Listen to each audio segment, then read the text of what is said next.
Hi guys, welcome back to another crazy hair day. So today will be a little bit of a longer video because I will be taking you step by step on how to get your authority and all your documents in order to start your trucking business. Ready? Let's go! I've had an enormous amount of people calling me, texting me, emailing me, all with the same question. How do I start my own company? What is BOC3? Do I need a truck? When do I have to get insurance? How much does it cost?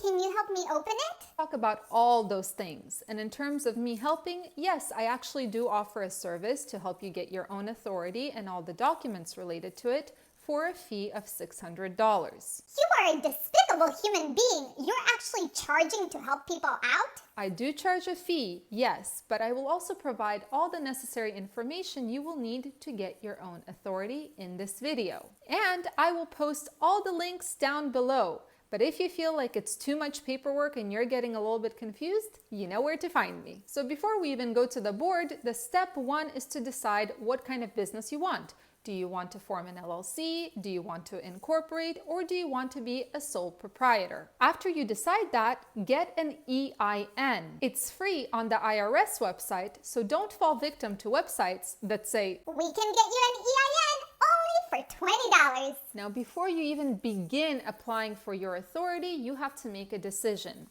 Will you be an interstate carrier who's crossing state lines, or an intrastate carrier who is staying within their state? I highly recommend that you watch my video, Interstate versus Intrastate and the small difference no one tells you, and I'll put a link down below. So if you're planning to be an interstate carrier, the first thing you want to do is you want to get your USDOT number and your MC number.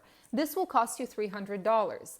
Now, when you fill out your application online, you will get your USDOT number right away. But your MC number will come about a week later. So what about intrastate carriers?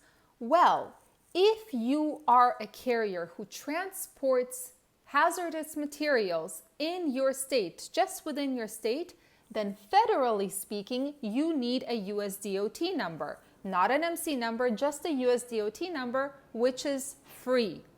Now, if you are an intrastate carrier who never crosses state lines and doesn't transport hazardous materials, then technically, federally, you do not need a USDOT number. However, most states require that even if you're just an intrastate carrier not transporting anything scary or hazardous, you still need a USDOT number. Now, there are some states that don't require you to have this DOT number, such as Arkansas, Illinois, just to name a few. Hawaii is one of them. So what I would recommend is, just to be safe, I would get a USDOT number because it's free. Next is the form BOC3, which can run between $20 up to $300 depending on the provider you use. So what is BOC3? The FMCSA requires that if you have a motor carrier authority, an MC number, in order to make this MC number active, you must have an agent in every state that you pass through or work in that will take legal paperwork on your behalf. Now, BOC3 is just another name for that, and usually BOC3 is a blanket coverage, which means when you pay those $20 to $300, you are covered for the year in every state. As an intrastate carrier, you do not need a BOC3. Also, the question of insurance for intrastate carriers. In order to activate your MC number, you must have insurance on file of a minimum of $750,000 in liability insurance. Now, this is just the FMCSA federal requirement. In reality, if you want brokers to work with you, you need a minimum of $1 million in liability insurance and $100,000 in cargo insurance. So basically, even though federally you're only required to have $750,000, brokers will actually not work with you unless you meet their minimum requirement, which is usually $1 million in liability and $100,000 in cargo. Now, super important, so please hear me on this. Your MC number will not be actually active until you have your BOC3 and insurance on file. When you apply for your MC number for your authority, you will be given 90 days to get these two things on file with the FMCSA. If within 90 days you do not manage to get these two things on file, your application will be dismissed. And after it's dismissed, you will be given another 1 year to get these things on file.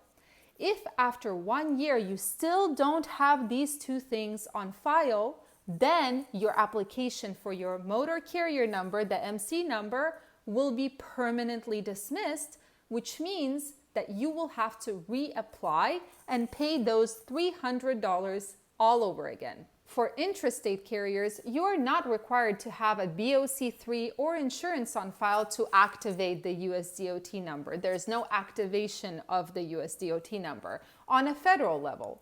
However, your state might have its own requirements when it comes to insurance to be able to operate intrastate within your home state. So be sure to check it out. Now there is UCR, or the Unified Carrier Registration System.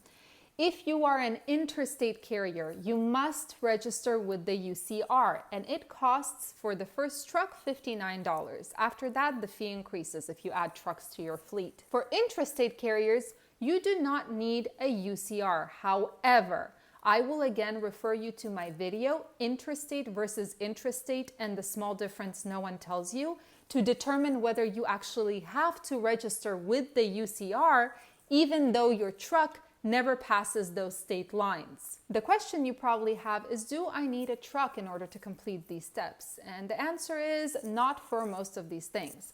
The only time you need a truck is to get a quote for insurance, because insurance, they will ask you for your truck VIN number in order to be able to provide you a quote and to be able to give you a policy. Everything else does not require a truck to complete. What about a CDL? Do I need a CDL? Again, the answer is no. You do not need a CDL except for insurance, because insurance will require your CDL in order to bind you in a policy. Everything else can be completed without a CDL. Now, the next step that I put right here, these will happen after you already have the truck. You cannot complete these steps without having an actual truck. First, there is Form 2290, or the Heavy Highway Vehicle Use Tax. Anyone who registers a heavy highway motor vehicle that has a taxable gross weight of 55,000 pounds or more must file Form 2290 and pay that heavy highway vehicle use tax. And it's the same for intrastate as intrastate carriers. You must file this form if you meet the 55,000 pounds or more gross. So where is Form 2290 filed? Well, usually you use an e-filing system. I'll attach one below. Their rates can go anywhere from $20 to $75. But how much do you actually pay in taxes? Well, if you have a vehicle with a taxable gross weight of 75,000 pounds or more, you pay $550 a year. But if you have a vehicle between 55,000 to 75,000 pounds gross, then you pay $100 plus $22 for each 1,000 pounds over the 55,000 pounds. Next is IRP plates, or apportioned license plates. Now, you only need these if the wheels of your truck actually cross state lines, so you are an interstate carrier. Now, the initial fees of the IRP plates will vary depending on your home state. But after the first year, you will be paying based on the mileage you run in each state throughout the year. Then there's also IFTA, or the International Fuel Tax Agreement. Please excuse my handwriting here, guys. And just like with IRP, you will only need IFTA when you are truly an interstate carrier where your truck crosses those state lines. Now, the cost of registering with IFTA and getting those decals varies by state.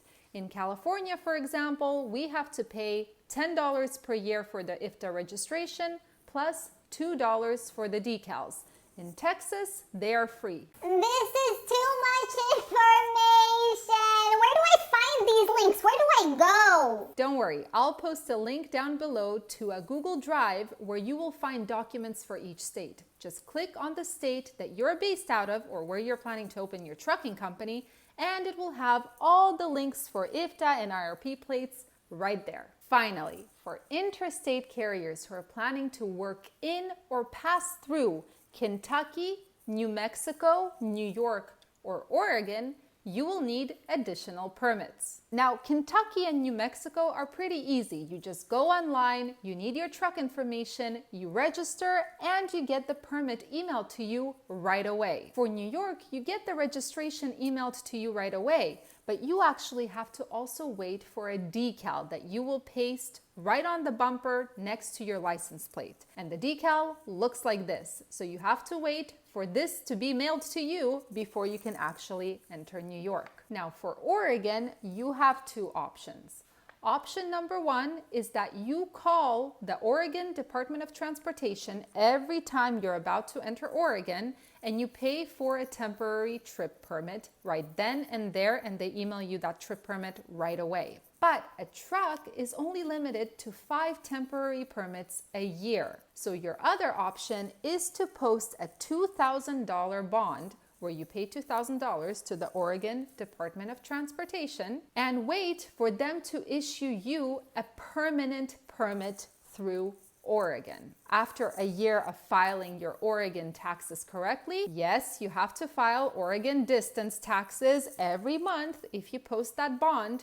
And after a year of filing them correctly, you can ask them to send those $2,000 back to you with interest. So looking at this board, it looks like the intrastate carrier has much less to worry about than the interstate carrier, which is true. However, there are also state-specific requirements for intrastate carriers. For example, in California, we must have a California number, an MCP permit, and be enrolled in an EPN program. Now, I'm not going to go into what all those are, but there are those state-specific requirements. In Illinois, for example, you need a public carrier certificate and an intrastate cab card to be able to operate intrastate. Now, as a reminder, I'm posting that Google Drive link down below so you can click on the document with your state and see what those requirements are. Now, I know this was a longer video with a ton of information, but I hope that this clarified the process a little bit. Now, if this is all still too confusing, as a reminder, I do offer a service where I help you with some of these things for $600. However, at the moment, I only focus on those that want to become interstate carriers. And what I help with is I get you the US DOT number and MC number, the BOC3, the UCR, Form 2290, and the state permits. Now, when it comes to IRP plates and IFTA, I do not get those for my customers, but I do assist them and guide them in the right direction. And I also assist and guide when it comes to state-specific rules. But hey, you know what? All the information is right here. So if you want to go ahead and do it yourself, you absolutely can. I'll see you guys in the next video.